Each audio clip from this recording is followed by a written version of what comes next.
Very good. This one's called the Lightning Conductor. Hooray! That's going to work really well because it gets quite dark. One unusually dry day in the future, Ree walked into the offices of Shell, BP, ExxonMobil in the main city in England, Birmingham. They had applied for a widely advertised role as persuasion officer, which was effectively a sales role. They needed this. Their rent next month was the last one before they would face eviction. "Good morning, Ree. Thank you for coming," said the interviewer. "Tell me why you want this role." Ree didn't. Ree just needed the money. How to answer? Every camera was fitted with sensors and pupil monitors. "It's something new for me, and the money would be helpful," Ree responds. "How helpful?" "Very." Ree tried to keep the desperation out of their voice but failed. "Come with me. I have the perfect job for you." 3 years later, Ree went to work with a healthy bank balance, a huge house, their own flyer to get around. Single, having only found money grabbers in recent dating disasters, Ree had respect, but they were lonely. The job of Lightning Conductor, one of the most dangerous jobs in the world, had suited Ree.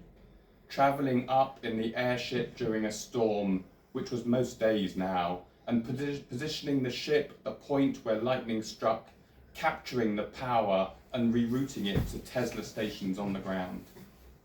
Yes, there was a risk to life. Most conductors didn't last a year. Yes, there was a risk to sanity, as electrical current messed with the brain's synaptic connection. But Ree was fine. Yes, they got a bit more annoyed than before. They'd lost their temper a few times recently, but that was just age, and some people didn't show enough respect. Particularly the boss. What an idiot she was. And how dare she suggest moving Ree to a desk job? How dare she? Susan set off to work as usual. The high-speed train took her from Cardiff to Birmingham in just over 30 minutes.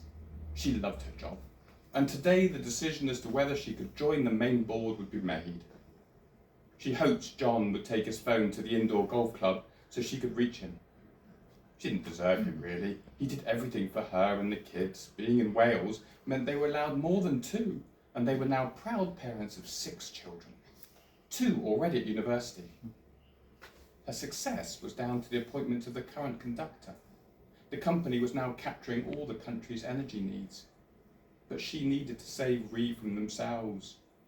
Everyone had noticed the change. Promotion first, then sort out Ree. The train passed through Worcester on its way to the West Midlands. High above, Ree noticed the gauge on the onboard lithium store. It was full. Time to discharge. Something Ree had done 1,000 times before. For some unknown reason, Ree checked the company website. The exact location of all employees tracked in real time. The airship hovered high, and the dot showing the location of the airship and Susan were identical. Susan with her amazing life, happy, children, not alone. Something flickered in their brain. Susan heard the crash, then the screams as the front of the train exploded. Then one by one the carriages erupted in flame and noise. When her carriage was hit, she watched in slow motion as everything was destroyed and broken into pieces. A dismembered leg hit her as it flew through the carriage. A bloody head hit the luggage track and somehow stuck like a tennis ball in a net, eyeballs popping. An almost complete human came into view with a grab rail protruding from their groin. The normally bright green carriage was painted in red and guts. Ree watched from above. Ree clicked on Susan's profile. They had deputised for Susan a few times and still had access to her personal family tracker. Within minutes, Radda Golf Club was destroyed. The University of Birmingham and the University of Gloucester gone. And finally, with tears and laughter fighting for supremacy, Rhee obliterated Cardiff Bay High School. 3 days later, after the loss of 400,000 people, the government allowed the airship to be shot down. England fell into darkness. Thank you very much.